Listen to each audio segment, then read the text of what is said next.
The way I look at it, if I had someone like me when I was going through my problems, I wouldn't have been in that depth for as long as I was. They can see that we have changed their life around. We are showing the empowerment that you can change your life around. You know, people see that. Not just you benefits from something, it has a ripple effect and a knock-on effect, sort of beyond self. The story's the same, it's the people that are different.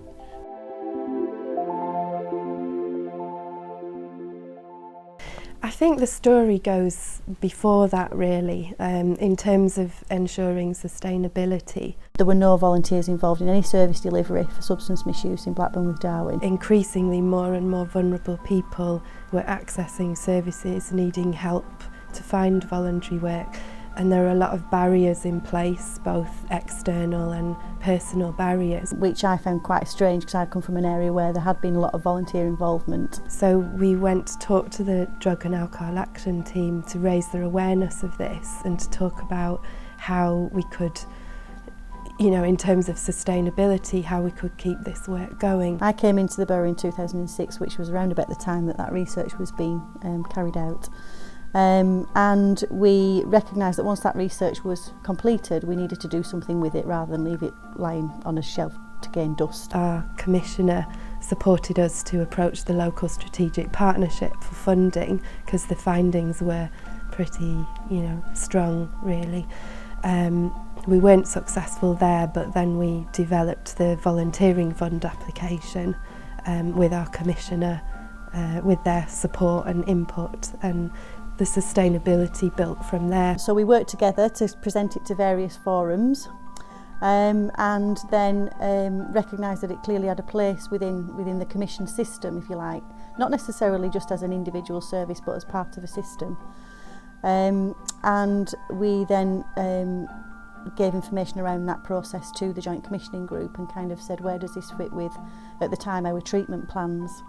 Well, the volunteers that we have involved with the Fast Forward project link in with the different treatment providers, substance misuse providers within Blackburn and Darwen. So we link in and communicate with various key workers from organisations, but we also link in with other recovery types of initiatives within Blackburn and Darwen. What we have got as a real strength in Blackburn with Darwen now is a developing integrated commissioning team, which is public health, adult social care, children's social care, linking like supporting people commissioning that was around housing support, etc. And much more sort of shared conversations about the outcomes that we want to achieve for the various different groups and where we've got some commonality between us. Again, it's addressing areas around sustainability, but it's also about creating training, employment opportunities for people who are in recovery to engage with. And that's how the project's developed as well. We've got quite a good track record in relation to our volunteers going on to gain employment within the health and social care sector. The kind of substance misuse agenda for some time now has been kind of changing its direction, I suppose, to very much be based on asset-based community development, which is most definitely a public health approach, in my opinion. So it helps reduce the stigmatism, but it also helps with the community integration side of things as well, because you're actually getting people from the surrounding community involved in the project. Some of the recent successes have been for the Fast Forward project is actually sustaining some funding through the Gate initiative, which is part of transforming rehabilitation. So again, it's building on what Fast Forward has actually managed to achieve over a number of years now, providing that evidence which we've actually built up together, because we've looked at, even though there was some Department of Health funding initially, we wanted to bring that into kind of the contract monitoring processes to say that these contract monitoring reports don't just say what we've got for the Commissioner's pot of money, but it says what's been achieved for the whole pot of money. When we have a new initiative developing, we always put out a press release and work closely with the comms team of the Borough Council, and quite often they'll bring in the councillor to make a comment on a project that we're running. So that's what happened when we were one of the pilots for the Volunteering in Care Homes project.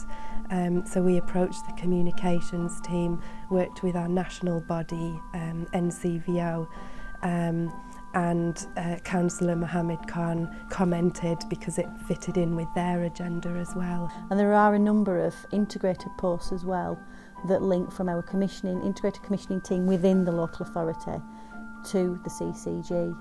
So some joint aims and joint discussions, and again looking at kind of at where your health and your social care and your public health outcomes frameworks cross over. If we've all got the same outcomes that we want to achieve, it makes so much sense to do things together.